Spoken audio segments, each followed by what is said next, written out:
네, 오늘의 전국 현안 짚어보겠습니다. 조은희 국민의힘 의원, 박성준 더불어민주당 의원 나와 계십니다. 어서 오십시오. 안녕하십니까? 네, 안녕하세요. 네, 안녕하십니까? 네.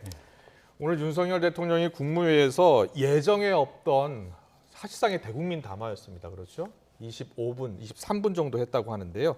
한일 관계에 이제 좀 넘어서야 한다.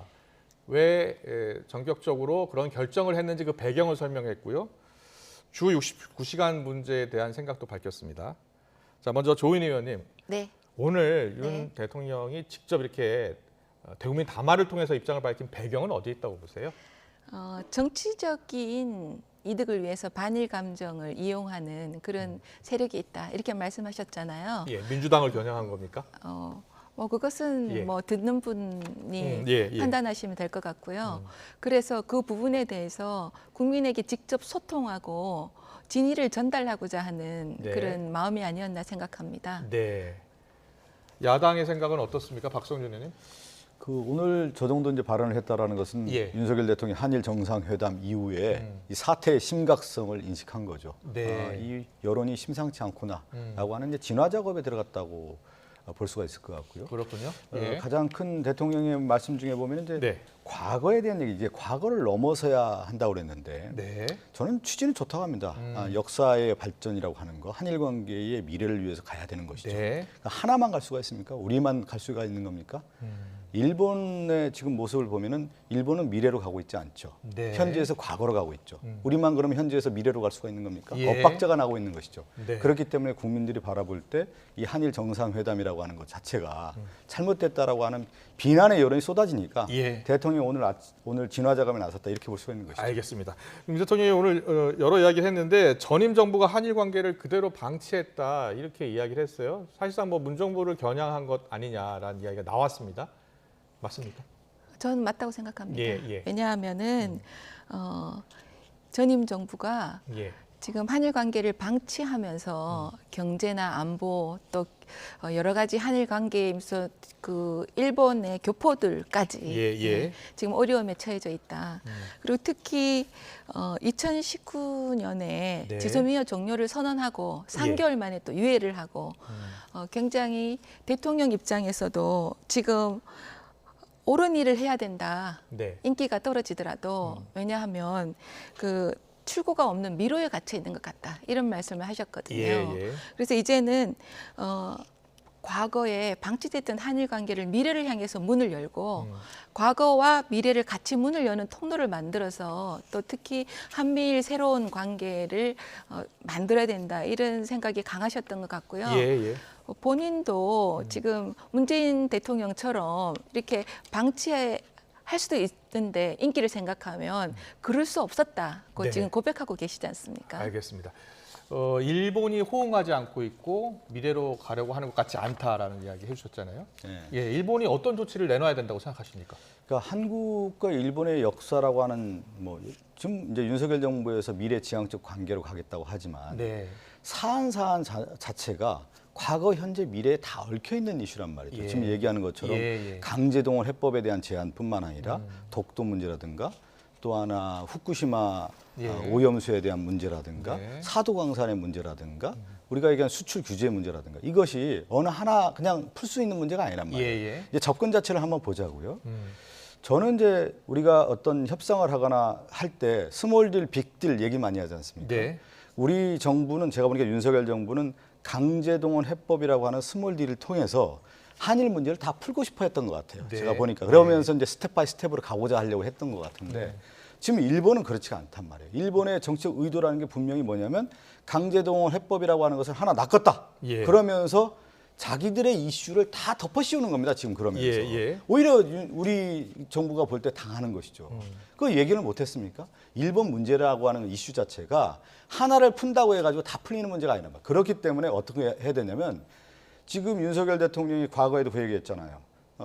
김대중 대통령이 오부치 선언 얘기했잖아요. 예. 그 얘기는 뭐냐면 공동선언이라고 하는 큰 집을 짓고 한일 관계 의제 문제를 다 넣어서 풀어갔단 말이에요. 네, 그러면서 네. 이제 나갈 수가 있었던 건데 지금 이번에 윤석열 정부의 한일 정상회담이라는 것은 예. 집을 짓지 못했다라는 거예요. 공동선언도 없었고 기자회견하거나 그 이후의 내용을 보면은 네. 도대체 무슨 얘기를 했냐 이거예요. 무슨 의제를 다뤘냐 이거죠. 그렇기 네. 때문에 저는 이 한일 정상회담 자체의 출발이라고 하는 것이 의도는 좋았으나 네. 제대로 된 집을 못 짓다 보니까 이런 난맥상이 나오고 있는 것이다. 이렇게 알겠습니다. 이와 관련해서요. 홍준표 대구시장이 대통령은 굴종을 넘어서 어떠한 굴욕도 감수할 수 있어야 한다. 이런 얘기했고 친일 행각 지도층 인사 자손들이 반일 행각을 한다. 이렇게 언급을 했어요.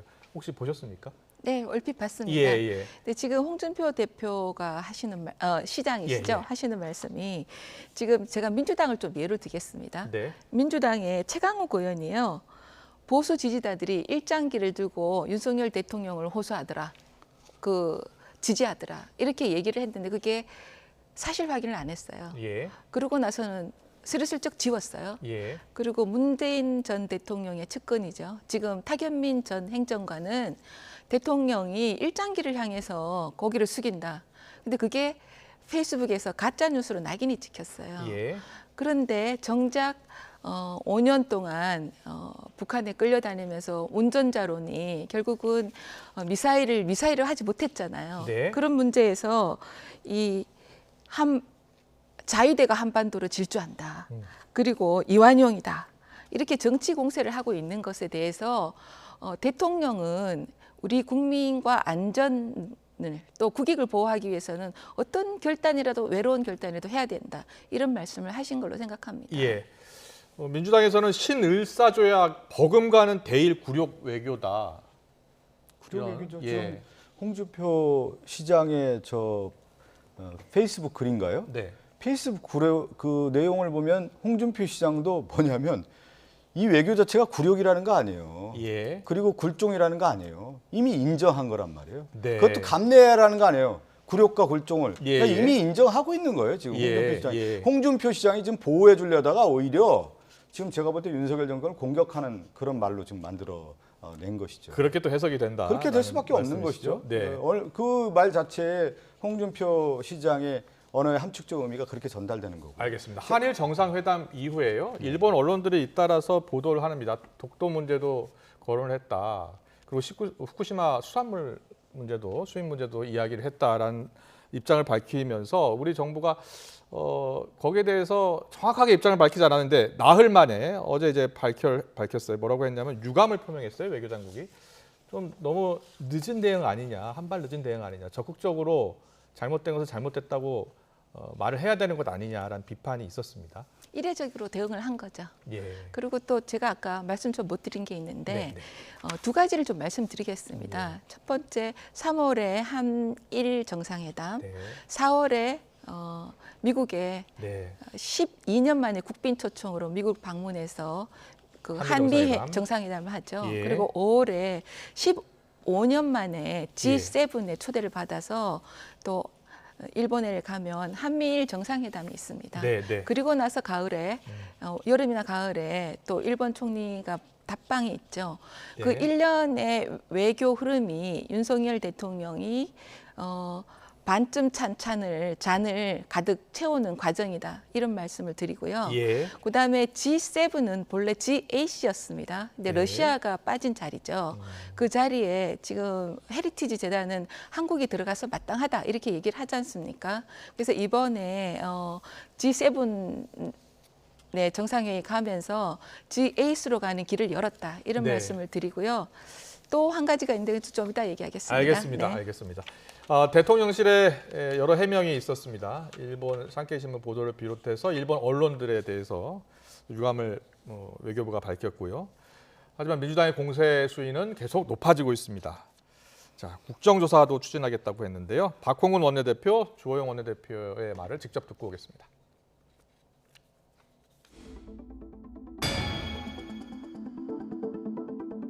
신을사조약에 버금가는 대일 굴욕 외교를 절대 용납할 수 없습니다.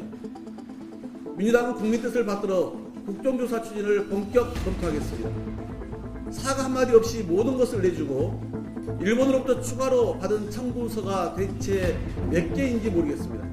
한일 정상회담 전반에 대해 낱낱이 진상을 규명하고 굴욕 외교를 반드시 바로잡겠다는 말씀을 드립니다. 입만 열면 반일 감정을 자극하고 죽창가를 부르는 그런 무책임한 일을 이제는 민주당은 해서는 안 됩니다. 제발 민주당도 반일 감정만 부추기지 말고 한일 미래 국익에 도움이 되는 것이 무엇인지를 좀 숙고해 주기를 바라고 자신의 정권 때 저질러 놓은 일을 수습하는 차원인데 자신들이 지금 그렇게 이야기하는 것은 저는 후한무치한 일이라고 생각합니다.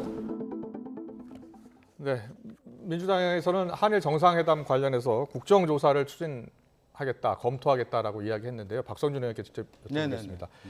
얼마 전에 이제 이태원 참사 관련 국정조사가 있었고요. 그럼 이제 이번에 두 번째 국정조사가 되는 거네요. 그러면 지금 이제 여론이 볼 때 예. 한일 정상회담 이후에 국민들의 의혹의 시선이 되는 것 중에 하나가 가장 예. 큰 이슈가 제가 볼 때는 독도에 대한 언급인 것 같아요. 기시다 총리는 독도 언급했다는 거 아니겠습니까? 일본 언론을 보면. 일본 언론 보도는 그럼 그렇고 위안부 합의 이행 대통령실은 아니라고 했 위안부 합의 이행에 대한 얘기도 마찬가지고요. 또 네. 하나가 가장 중요한 게 국민의 생명에 연관이 있는 후쿠시마 오염이 된 네. 수산물 수입에 대한 예. 그 얘기를 이해를 촉구했다는 거 아니겠습니까? 네. 지금 일본에서 그 얘기가 나오고 있는데 네. 그럼 대통령실에서 이 문제에 대해서 정확한 메시지를 줘야 되는 거 아니에요? 예. 독도 문제에 대해서는 이런 것이다.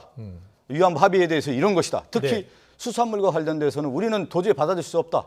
뭐 이렇게 얘기가 나와야 되는 건데 네. 지금 얼버무리고 있단 말이에요. 지금 이제 보니까. 한일 정상회담 관련해서는 네. 대통령실 관계자 독도 위안부 문제 논의된 적 없다. 그리고 후쿠시마 수산물 문제는 공개할 수 없다. 이런 잠깐만 표현을 제가 썼습니다. 얘기하는데 공개할 수 없다가 이게 말이 되는 겁니까? 국민들 입장에서 봤을 때 가정주부한테 한번 여쭤보세요. 수산물 원전 오염수 된 수산물이 수입된다라는 부분에 대해서 정부가 이렇게 공개할 수 없다라는 입장을 내는 것 자체가 예. 의혹의 시선으로 볼 수밖에 없는 거 아니에요? 아니 윤석열 정부에서 이런 문제에 대해서는 정확하게 메시지를 전달해야 되는 거 아니겠습니까? 예. 정확한 그러다 메시지를 보니 잠깐만요. 전달했습니다. 잠깐만요. 한 말씀만 더 어떻게 하고요. 밝혔습니까? 그렇기 예. 때문에 제가 볼 때는 제가 여러 이제 한일 관계 이슈가 있는데 네. 이슈에 대해서 윤석열 정부가 뭔가 감추고 있는 듯한 느낌을 받는단 말이에요.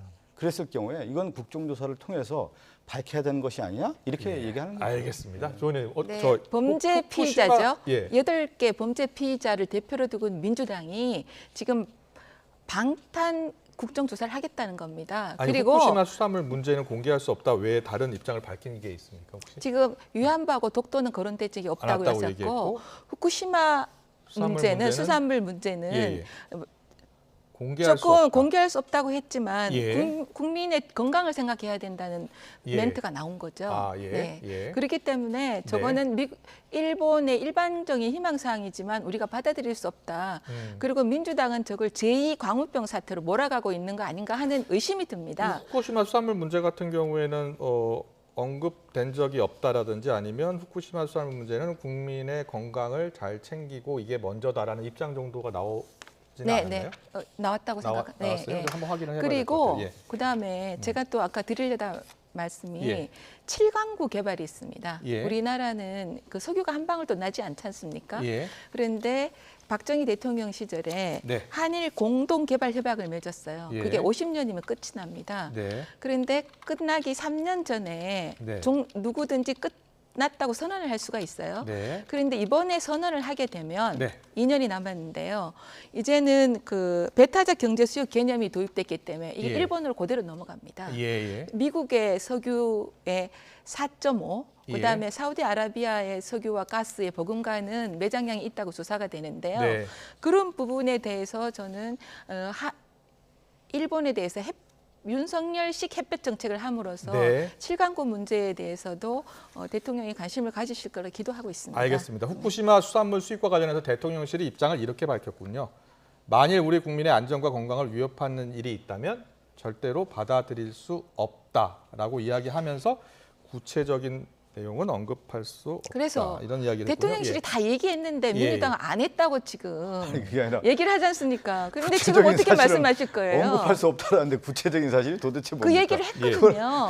예. 더 이상 아니, 디테일을 제가 못 이제- 하겠다고 한 건데 무조건 공격을 위한 공격. 공격을 예. 저는 아니라 국민들 시각에서 그 바라보는 강제징용 필요가 있죠. 피해자들은 하실 예. 말씀이 있다 생각해요. 그렇지만 예. 민주당은 할 말이 없다고 생각해요. 아니, 염치가 이번- 없다는 걸 아니, 예, 생각합니다. 좋은 이제 의견. 와서 아니, 제가- 네. 어떻게 저렇게 말씀하세요. 적반하장으로 말씀을 민주당이 하는지 이게 민주당이 아니고 이재명이 민주당이 됐기 때문에 그렇다고 저는 판단합니다. 예. 이렇게 얘기하시는 건 좀 과하신 거고요. 예. 그 한일 정상회담의 주체가 그러니까 윤석열 정권 아니겠습니까? 예. 윤석열 정권이 이러한 협상에 대한 내용에 대한 책임을 지는 거고요. 앞서도 그런 얘기를 하더군요. 주호영 원내대표가 국익에 대한 얘기를 하던데 네. 국가의 존립의 가장 근본은 국익 아니겠습니까? 그러면 국민들이 바라볼 때 한일 정상회담 이후에 우리나라가 얻은 게 도대체 뭐냐? 네. 일본은 얻었고 일본은 승리했고 우리는 얻은 게 없고 우리는 패자라는 게 일반인들의 시각 아닙니까? 그러니까 여론조사를 보니까 일본에서는 한일 정상회담 결과가 성공적이었다는 평가가 60% 넘더라고요. 예. 예. 우리는 그렇지가 않고요. 거의 반대 정도 평가. 반대가 되는 거고. 그러니까 뭐냐면 도대체 이 정상회담의 결론은 뭐냐면 네. 국가 이익 아니겠습니까? 예, 예. 우리가 국민들이 바라볼 때 국가 이익에 훼손됐다라고 하는 시각 아니겠어요? 그리고 예. 더 하나 더 나가서 국가의 존립은 뭡니까? 국민의 자긍심과 자존심 아니겠어요? 네. 그런데 지금 우리 국민들이 바라볼 때 한일 정상회담 위에 우리의 자존심은 짓밟혔다는 거 아니겠습니까? 네. 우리의 자긍심은 어디 있느냐? 예. 이렇게 얘기하고 있는데 바로 그 그거에 말씀을 대해서 윤석열 대통령이 하셨어요. 예, 예. 그런데 지금 우리 국가 이익이라고 얘기했잖아요. 네, 국가 네. 안보. 예. 그런 쯤에서 지금 문재인 정권에서 미사일을 쏴도 미사일을 하지 못하고 지금 예. 민주당도 마찬가지입니다.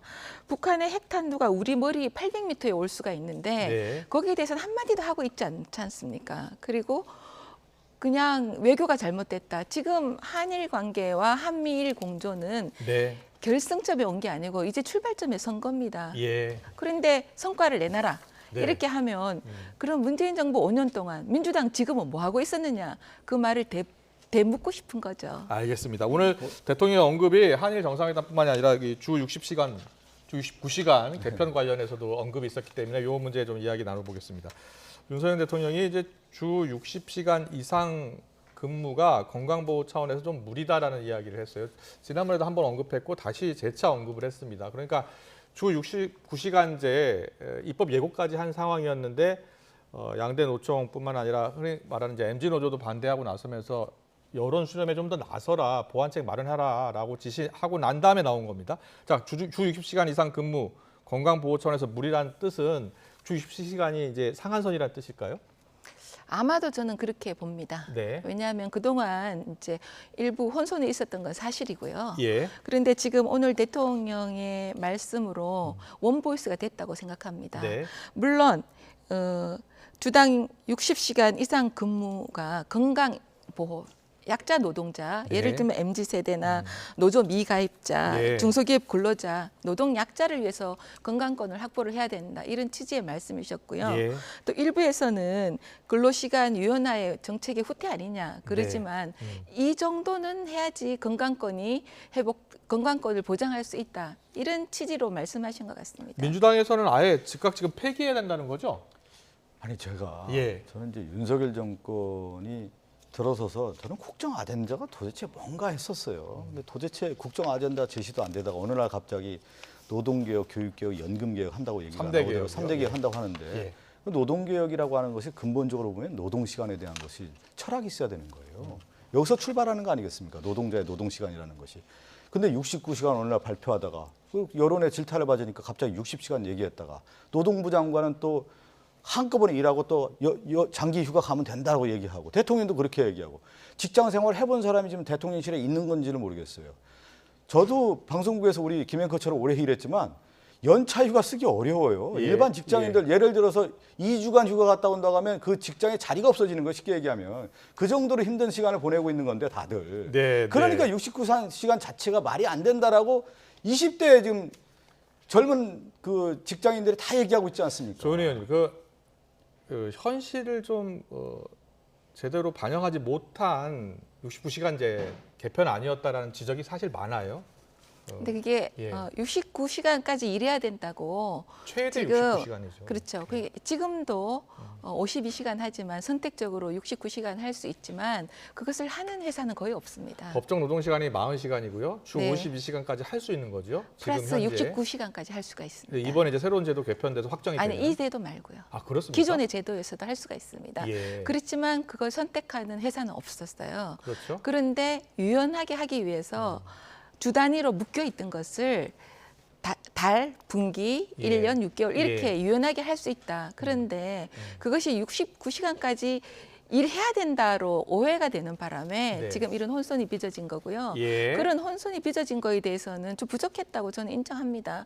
그렇지만 지금 대통령께서 정리를 하셨기 때문에 예. 이 부분에 있어서 앞으로 노동약자와 대화를 충분히 해서 합의를 이뤄낼 거라고 생각합니다. 네.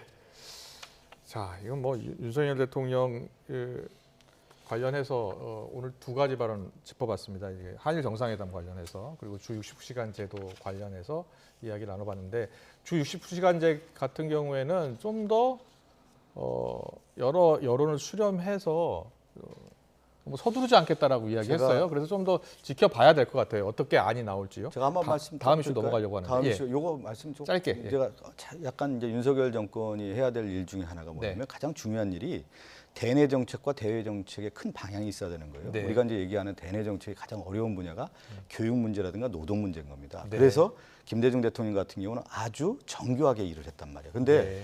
대외 정책도 많아요. 대외 정책이 가장 어려운 게 뭐냐면 일본 정책이에요. 미국 한미 정책이나 대북한 관계보다 더 어려운 게 일본 정책인데 이 대내 정책과 대외 정책을 보면 너무 섣부르다는 거예요. 정교하게 좀 차분차분하게 좀 갔으면 좋겠어요. 알겠습니다. 자, 국회 교육 문제 얘기해서 국회 교육위로 가보겠습니다. 국회 교육위가요. 정순신 변호사 아들 학교폭력 사건 청문회 그리고 야당 단독으로 의결했습니다. 국민의힘에서는요. 정청래 최고위원 아들 성추행도 같이 다루자라고 이야기를 했다고 합니다. 자, 지금 일단은 정청래 의원 건은 아니고요. 정순신 변호사 아들 학교폭력 사건 청문회만 열리나 보죠? 지금 예. 그 청문회는 인정할 수 없습니다. 예. 왜냐하면은 교육위의 안건조정위원 회의를 통보하지 않고 일방적으로 했거든요. 예. 그러니까 그것은 어떻게 보면은 무효다 이런 말씀을 드리고요. 아, 그래서 민주당이 요즘 좀 이상하다. 네. 더불어 일방통행당이다. 네. 169석의 근육 자랑을 한다. 그리고 예. 또 불체포 특권 당이다. 불체포 특권 뒤에 숨어 있는다.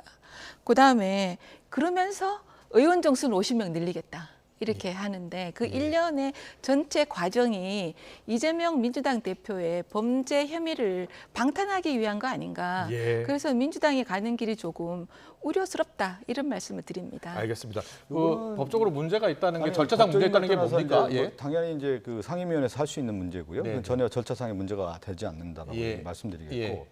여기서 이제 가장 중요한 것은 정순신 변호사의 학교 폭력이라는 문제는 아들의 학교 폭력 문제는 학교 폭력의 전반적인 문제와 그 당시에 2018년도에 이 정순신 변호사가 중앙지검 검찰청의 인권감독관이지 않았습니까? 네. 그 인권감독관이었고 이번에 이제 윤석열 정권에 들어서서 국가수사본부장에 이제 하마평에 올라와가지고 이 문제가 나온 건데 그러면 네. 인사는 어떻게 된 거냐는 거죠. 이것들을 전반적으로 봐야 그러니까 인사의 절차적 과정과 이 학교 폭력에 대한 문제 이런 것까지 다 들여다봐야 되는 거기 때문에 당연히 청문회가 열려서 이 문제를 잠시만요. 진실을 밝혀야 되는 것이죠. 오늘 국민의힘에서는 조영 원내대표가 민주당이 오후 8시에 안건조정위를 하면서 7시 54분에 전화로 공지하고 8시 2분에 바로 회의 시작했다는데 이게 맞습니까? 그건 제가 그 교육위원회에 있지 않아서 네, 모르겠는데 저는 팩트 확인하고 왔습니다. 네. 그렇습니까? 네, 네. 아, 그러니까 무효라고 하는 거죠. 그래요? 아마 절차상 아니, 좀 이제 그렇게 문제가 얘기를 있다. 하는데 네, 네. 그리고 또 제가 또 의사국에서 아마 저도 이제 상임위 아마 조위원님도 있는데 네. 그거 다 확인하고 예. 다 하기 때문에 그거에 대해서는 아마 문제가 없어요. 알겠습니다. 박 의원님이 생각하는 정상적인 민주당이 아니라는 거죠. 알겠습니다. 오늘 그래서 제가 또 한 말씀 더 드릴 수 있을까요? 아니 지금 시간이 네. 없어서 다음 알겠습니다. 기회에 네. 오셔서 말씀해 주시면 고맙겠습니다. 오늘 정치권 이슈 여기서 마무리하겠습니다. 조은희 국민의힘 의원, 박성준 민주당 의원과 함께했습니다. 잘 들었습니다. 고맙습니다. 감사합니다. 감사합니다.